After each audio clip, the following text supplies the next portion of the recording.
그리스도교예요.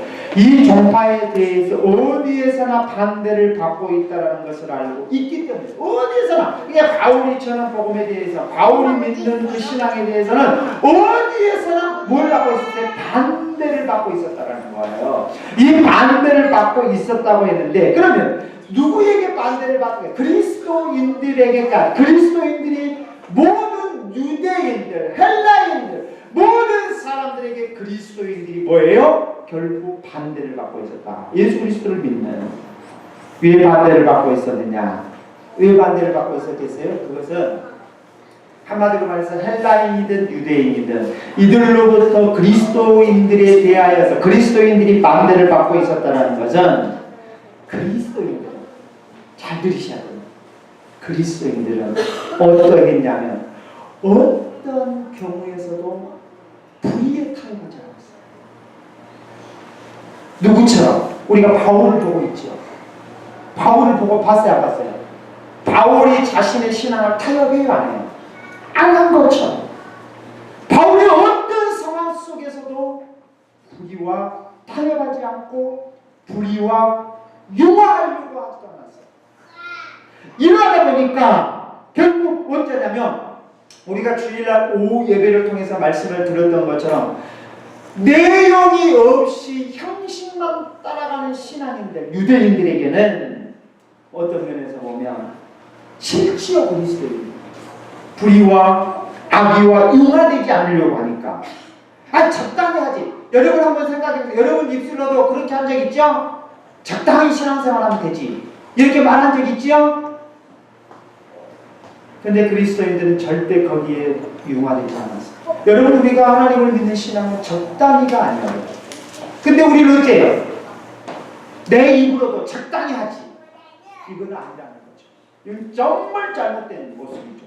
근데 그리스도인들이 그렇게 적당히 해도 융화되지 않고 오직 예수 그리스도를 믿는 하나님의 백성으로 빛과 소금의 역할로 딱 서 있다 보니까 내용 없이 형식만 따라가는 사람들에게는 싫지요.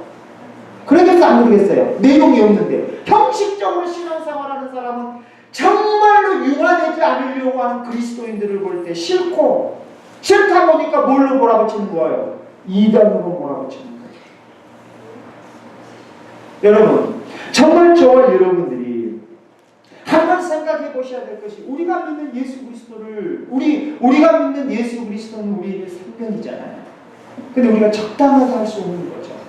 근데 자꾸 믿음이 없는 사람들은 우리에게 어떻게 이야기해요? 마치 유대인들처럼 뭐라고 이야기해요? 적당히 하라래요. 적당히 하라는 그 뒷면에 내면에는 뭐가 없는 거예요? 내용이 없는 거예요. 그 사람에게는 신앙의 내용이 없는 거예요. 신앙의 내용이 없기 때문에 하나님을 믿는 융화되지 않고 어떤 상황 속에 동조되지 아니하는 하나님의 말씀대로 살아가려고 하는 사람에게 적당히 하라고 하는 거예요. 그러니까 우리가 그걸 깨달아야 될 것은 적당히 해라! 이렇게 하는 사람은 그 내면에는 뭐가 없어요? 신앙의 내용이 없는 사람들이에요. 형식적으로 신앙생활하는 사람들이에요. 그러니까 형식적으로 신앙생활하는 사람들은 어떤가요? 무슨 일이 생기면 그쪽으로 가버리는 거죠. 그러지 않겠습니까? 그러다 보니까 이 유대인과 바울을 놓고 보면 너무나 비교가 되는 거죠.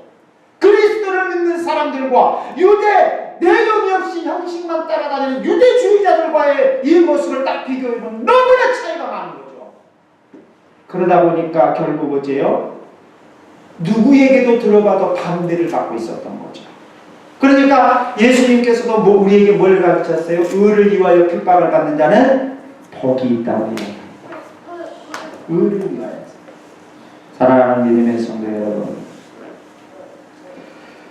정말 저와 여러분들이 진짜로 하나님을 믿고 바르게 신앙생활을 하려고 하면 성경을 놓고 볼 때에 핍박을 받게 돼 있어요. 정말 우리가 너무나도 잘 아시는 모세가 누구죠? 모세라는 의미는 물에서 건져냄을 받았다는 뜻. 샬롬이라는 뜻이 뭔 뜻이죠?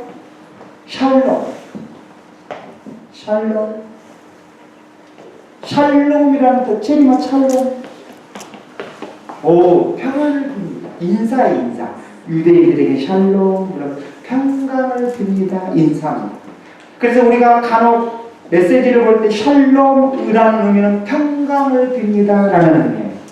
아셨죠? 평강을 빕니다 라는 의미인데, 자 그러면 우리가 모세를 놓고 보면 모세가 이스라엘 백성들을 애굽에서 이끌어냈어요. 그리고 젖과 꿀이 흐르는 가나안 땅까지 가는 과정, 결국 모세는 못 들어가지만 그 같이 가는 이 이스라엘 백성들을 이끌어가는 그 과정 속에서 먼 길만 있으면 모세를 원망하고 불평해요. 성경에 보면. 그리고 어쩔 때는 모세와 아론을 배반하려고 해요. 어떻게까지 배반해요? 어떤 딱 극한 어려움이 오면 이 이스라엘 백성들이 자기들을 출애굽시킬 지도자를 어떻게 배반을 하냐면, 야, 따로 우리가 지도자를 세우자. 모세와 아론을 쫓아가지 말자. 따로 지도자를 세워서 거기 가자. 그를 세워서 다시 어디로 가자? 애굽. 이렇게 이야기를 하죠. 그뿐 아니라 여호수아 갈렙 아시죠? 결국 여호수아가 젖과 꿀이는 가나안 땅으로 이스라엘 백성들을 모세의 후계자로 이렇게 데리고 들어가잖아요. 자, 이스라엘 백성들이 가데스 바네아에 이르렀을 때에 이스라엘 백성들을 젖과 꿀이는 가나안 땅에 모세가 12명의 정탐꾼을 보냈어요. 그래서 40일 동안 젖과 꿀이는 가나안 땅에 들어가서 정탐하고 돌아옵니다.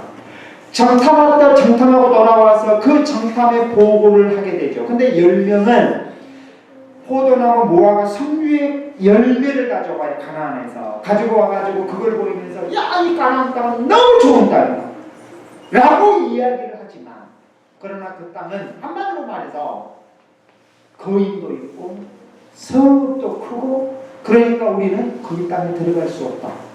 거기에 사는 사람들하고 우리를 비교해보니까 그 사람들은 거의 만악장손들의 후손들인데 너무나 큰 거인들이 있고, 우리가 그 사람들과 비교해보면 우리는 맷돌이에 불과하다. 우리가 어떻게 들어갈 수 있겠느냐? 악통을 해버린 거예요. 그러니까 이스라엘 백성들이 또 원망을 한 거예요. 그럴 때 여호수아 갈렙이 뭐라고? 자기 옷을 찢잖아요. 자기 옷을 찢으면서 뭐라고 그랬어요?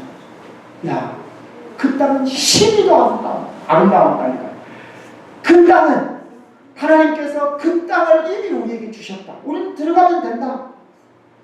이미 하나님께서 우리와 함께 하시면서 그 땅을 주셨으니 우리가 들어가자라고 했을 때 이렇게 바른 소리를 이야기하니까 이스라엘 백성들이 여호수아 갈렙에게 어떻게 행동했죠? 돌로 침묵을 했죠. 바른 소리를 합니까? 여러분, 우리가 신앙생활을 한번 보십시오. 믿음 안에서 바른 소리를 하면 우리가 그 바른 소리를 들어야죠. 근데 우리는 어떻게 하죠? 오히려 지잘났네 이런 형식으로 비꼬는 형식을 한다면 정말 내가 하나님을 사랑하는 거지. 그렇죠? 사랑하는 우리 성도 여러분, 정말로 우리가 말씀을 놓고 한번 생각해 봐야 될 것은, 이 바울이 로마에 들어와서 유대 지도자들을 불러놓고 자기가 가이사 황제에게 상수한 목적은 결코 내 백성을 고발하기 위함이 아니다. 그죠? 자신이 가지고 있는 그 이스라엘 소망. 바울은 어떠한 상황 속에서도 자신의 신앙을 굽히지 않았습니다. 모세도 그렇습니다. 여호수아 갈렙도 자신의 신앙을 굽히지 않았습니다. 그렇다면 저와 여러분, 내가 하나님을 믿는 그 신앙 굽히지 않으셔야 어떠한 상황 속에서도 하나님을 믿는 이 신앙을 굽히지 마시고 하나님 앞에 가는 그날까지 지키셔야. 이것이 계시록에 보면 신앙의 종교를 지키는 것입니다. 신앙의 종교를 지키는 자가 구원을 얻습니다. 여러분, 구원은 무엇으로 얻나요? 행위가 아니에요. 믿음으로 얻는 것. 예수 그리스도께서 나를 위하여 십자가에 지셨고 그 십자가에 위해서 내 모든 죄가 해결되었음을 믿는 믿음. 과거의 죄도, 현재의 죄도, 미래의 죄도, 어떤 죄를 범했다 할지라도 이미 예수 그리스도께서 나의 죄가를 십자가에서 해결하셨다는 믿음이에요. 그 믿음으로 우리가 구원을 받습니다.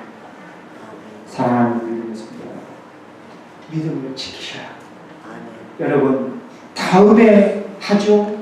다음에 죽어봐야 알죠. 늦습니다. 정말 여러분 한번 제가 그런 이야기를 자주 한 것 같은데 죽어봐야 알죠. 죽어서 천국과 지옥이 있으면 어쩌시려고. 죽고 나서 천국과 지옥이 있으시면 어쩌렵니까? 정말 내가 이렇게 신앙생활 하다가 하나님 나라가 분명히 있는데 그 하나님 나라에 대해서 우리가 어떻게 하시냐?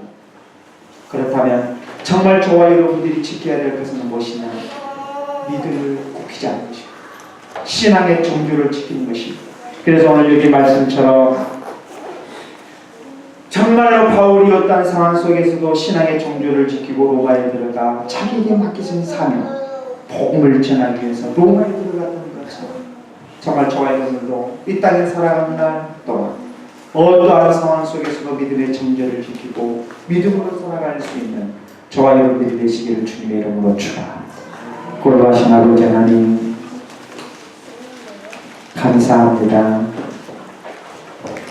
오늘 주신 말씀을 통하여서 우리의 모습을 되돌아보게 하시고 무엇보다도 우리가 하나님을 믿는 우리의 신앙이 믿음의 정절을 지킬 수 있도록 도우시옵소서. 바울은 여러 가지 환난과 여러 가지 상황 속에서도 자신의 신앙을 굽히지 않았습니다. 이스라엘의 소망, 하나님께서 주셨던 그 소망을 부여잡고 그 소망을 증거하기 위하여서 로마에까지 들어오는 그 모습을 봅니다.